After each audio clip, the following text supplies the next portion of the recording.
my career. I want to talk about the power of the extra mile. You guys are exercising this power right now. You're here on a Saturday. The power of the extra mile.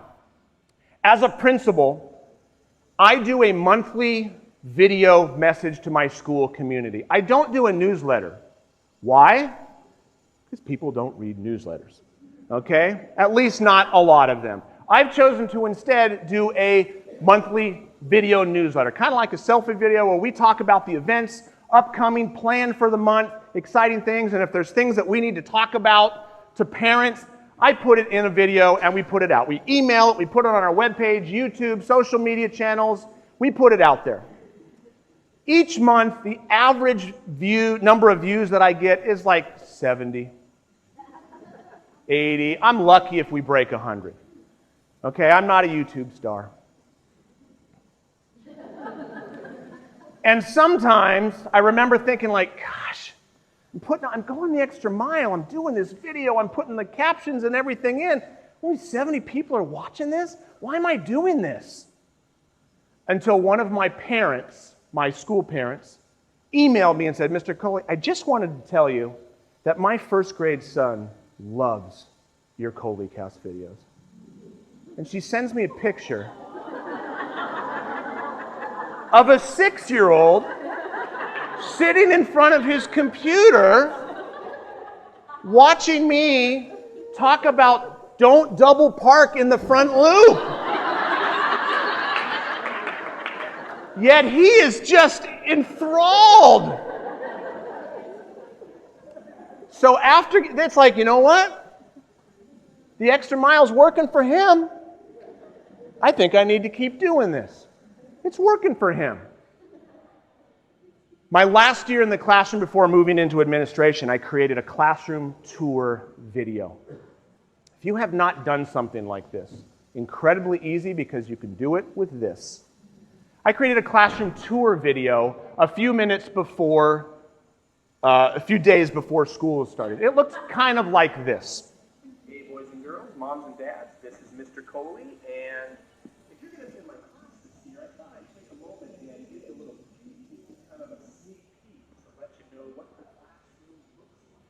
So, here it is. Here's what it looks like. And I proceed to walk around the classroom and say, here's the bean bags that you're going to get to read in, and here's where all that stuff. Now, the inspiration for that video was not my students. The inspiration for that video was my 4th grade daughter. This was her the summer before she'd just gotten her glasses. The summer before I just dropped her off in college. Ladies and gentlemen, hug your kids. It goes quickly. This was the summer before her 4th grade year where she was set to go to a new school in our district. She knew one person, didn't have any friends.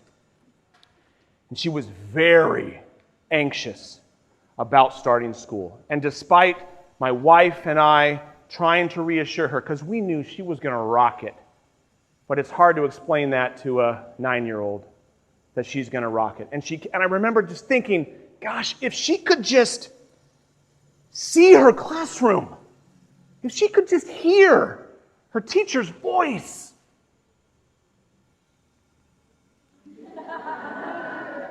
Bing! I called my dad. Dad, can I borrow your flip cam? Remember flip cams? Because this is before cell phones had good video cameras. Next day I walked around the room and just literally, hey boys and girls, one take, no editing, threw it up on my website at mrcoley.com, sent out the blast to parents like a few days before, hey boys and girls, watch the video, see what the classroom's going to look like, and introduce you to the teacher. I was so excited. This was the greatest thing since sliced bread. Why am I doing this? It's not a mic anymore. So I was practicing in the hotel room and thinking I was going to have to hold a mic. There we go. It's not a mic. First day of school comes. It's funny. Anyway, they'll say, I'll probably do it again. First day of school comes. Students file in. We start doing some stuff. And I get to the point where I ask them, boys and girls, how many of you watched the video, the classroom tour video? And I'm just expecting hands, both hands, like cheering. 2 hands. Only 2 kids raised their hands saying they had watched the classroom tour video. And initially it was like, really? That's it? Only 2? But then I stopped. And I very quickly realized that's okay. Because if even one student slept better the night before school, it would have been worth it. And I reached 2. If one kid benefits, ladies and gentlemen, going the extra mile is worth it, even if it only benefits a single student. Going above and beyond is worth it if it only benefits a single student. Why? Because that student could have been my daughter. What if her teacher that year had thought about doing this but said, no, I'm not going to reach everybody, so I'm not going to do it? That one student could be my daughter. Could be my son. Could be your son. Could be your daughter.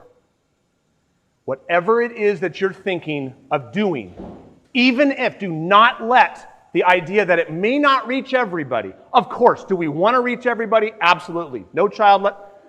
I'm not going to say no child left behind. That has a, you know what I mean. We don't want to leave any student lacking.